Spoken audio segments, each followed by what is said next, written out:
Neither would have worked on me. His gaze fell on mine and widened in horror. My eyes glowed like shining glass despite the heavy gloom, one as golden as an idol and the other a pale silver. "Bright lady," he stuttered. I grinned. "Not a lady," I said, and let the ether gates within my eyes flare. He recoiled, whimpering at the back of his throat. I knew what he was seeing, what he was thinking. I could siphon off his life, reduce him to nothing more than a skeleton and sagging flesh. I could introduce festers and sores on his body, accelerate them so that his last few days would be spent in untold agony.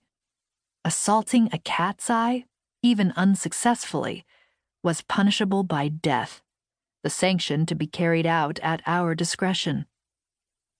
Instead, I healed him. I felt the bones under his skin knit quickly, the muscles firming. There was a click as his rib cage reformed and the joints in his fingers reattached. The painful gashes on his face and arms thinned out and closed at my touch. Ether patterns seeped into his insides, finding the familiar contours of spleen, heart, and the last stages of liver decay. Corrosion at that stage required at least a good month to treat, but I scoured and cleaned the wreckage as best I could. Then I washed away his insobriety, but not the hangover he'd be suffering tomorrow, because where's the fun in that?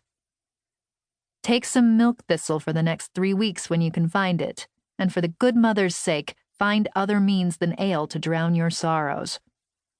I let him go. He scampered away on his hands and knees without another look back, until the night swallowed him up. I had little faith that he would take my advice, but I could hope my tough love had ensured that he would at least think twice next time, because there was no doubt there would be a next time, and the good mother help him if another cat's eye, or Starmaker Gracia, if he was that unlucky, became his target. People tend to hold fast to their baser natures. These days, they were the only things they had left. I examined my book and sighed. There was a long gash across the leather cover, slicing through the first few pages. I'd paid 30 crowns for this and 3 other books. Penny romances I wouldn't have been caught dead with, had Ame not enjoyed them. "She never even showed up, you idiot," I grumbled aloud, still raw from the rejection, and tucked a lock of hair behind my ear, careful not to remove the colored feather pin Mistress Dahlia had given me. The fight hadn't even dislodged it. I resumed my trek toward the tower. Somewhere in the city, bells began to toll, signaling the final hour of waking. I cursed the lateness. The goddess's daughter would be fast asleep by now, if she and her mother weren't still waiting up. Not a good impression for what was my first night on the job. Above me, houses huddled together. Little sign of life within, save for occasional sparks of light.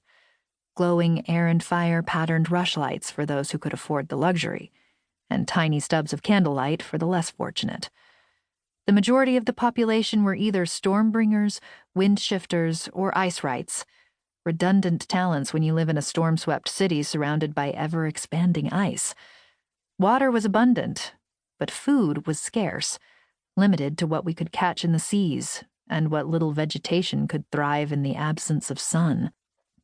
I quickened my pace, aiming to reach the spire before the next storm broke in, I scanned the sky, 20 minutes, as swift as the Furies and as predictable as clockwork. When I passed through the gates that separated the spire from the rest of the city, I was met at the entrance by a couple of ice rights, encased in the heavy water-patterned armor they were expected to maintain until their shifts were over. I had argued against such idiocy. They would be weak and depleted by the end of their rounds, ripe for attack. Starmaker Gracia, however, had remained adamant.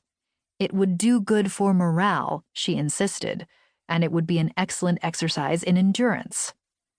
But Starmaker Gracia wasn't in the tower tonight. "Stand down," I ordered the guards, to their obvious relief. The bright blue rings in their eyes faded as their water gates closed.